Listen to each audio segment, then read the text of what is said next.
Hi dear friends, ഇന്ന് വളരെ easy ആയിട്ട് ചെയ്യാൻ പറ്റുന്ന ഒരു സ്വീറ്റ് ഡിഷാണ് കാണിക്കുന്നത്, റവ കേസരി.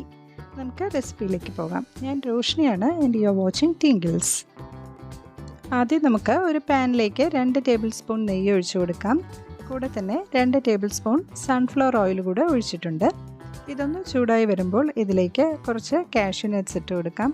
അതൊന്ന് ലൈറ്റായിട്ട് ബ്രൗൺ കളർ ആകുമ്പോൾ അതിലേക്ക് 2 ടേബിൾ സ്പൂൺ റൈസിൻസും കൂടെ ഇട്ടിട്ടുണ്ട്. ഇത് രണ്ടും ഒന്ന് ഫ്രൈ ചെയ്ത് മാറ്റി വയ്ക്കാം. ഇനി സെയിം പാനിൽ തന്നെ 1 കപ്പ് റവ ചേർത്ത് കൊടുക്കാം. മിക്കവാറും എല്ലാ പാക്കറ്റ് റവയും റോസ്റ്റഡ് റവ തന്നെ ആയിരിക്കും. എന്നാലും നമുക്ക് ഒന്നുകൂടെ ഒന്ന് റോസ്റ്റ് ചെയ്തെടുക്കാം. അപ്പോൾ ഈ ഒരു നെയ്യിൽ കിടന്ന് ചെറുതായിട്ടൊന്ന് റോസ്റ്റായി വരും. നല്ലൊരു മണം വരുന്ന ആ ഒരു സമയത്ത് തന്നെ നമുക്ക് ഫ്ലെയിം ഒന്ന് കുറച്ച് വയ്ക്കാം. ഒരിക്കലും കളർ മാറേണ്ട ആവശ്യമില്ല.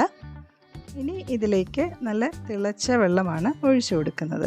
അപ്പോൾ 1 കപ്പ് റവയ്ക്ക് 2.5 കപ്പ് തിളച്ച വെള്ളമാണ് ചേർത്ത് കൊടുത്തിട്ടുള്ളത്. ഒരു 2 നുള്ള് ഉപ്പ് കൂടെ ചേർത്തിട്ട് നന്നായിട്ടൊന്ന് മിക്സ് ചെയ്ത് കൊടുക്കാം.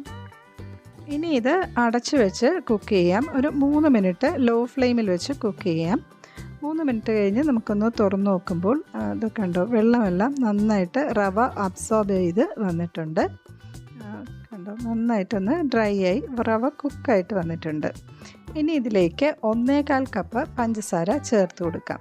അപ്പോൾ മധുരത്തിൻ്റെ ആ ഒരു അളവൊക്കെ നമുക്ക് ഇഷ്ടാനുസരണം കൂട്ടുകയോ കുറയ്ക്കുകയോ ചെയ്യാം. നല്ല മധുരം ആവശ്യമാണെങ്കിൽ 1.5 കപ്പ് വരെ ചേർത്ത് കൊടുക്കാം. 1.25 കപ്പ് എന്ന് പറയുന്നത് കറക്റ്റ് ഒരു മധുരം തന്നെയാണ്.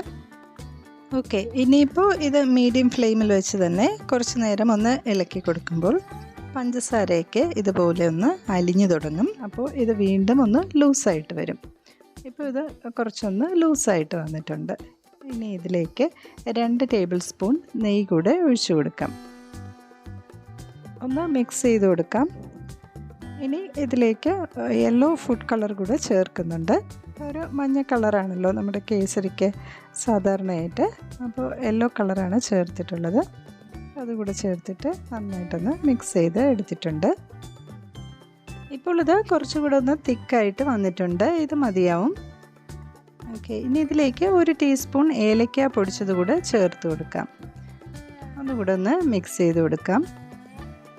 ഇനി നമ്മൾ ഫ്രൈ ചെയ്ത് വെച്ചിട്ടുള്ള കാഷ്യൂ നട്ട്സും റൈസിൻസും കൂടെ ഇട്ടിട്ട് ഒന്നുകൂടെ ഒന്ന് നന്നായിട്ടൊന്ന് മിക്സ് ചെയ്തെടുക്കാം. അപ്പോൾ നമ്മുടെ കേസരി റെഡി ആയിട്ടുണ്ട്.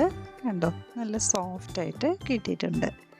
അപ്പോൾ ഇതുപോലെ ചെറിയ ബൗളിലെടുത്തിട്ട് ഒന്ന് ഷേപ്പ് ചെയ്തെടുക്കാം.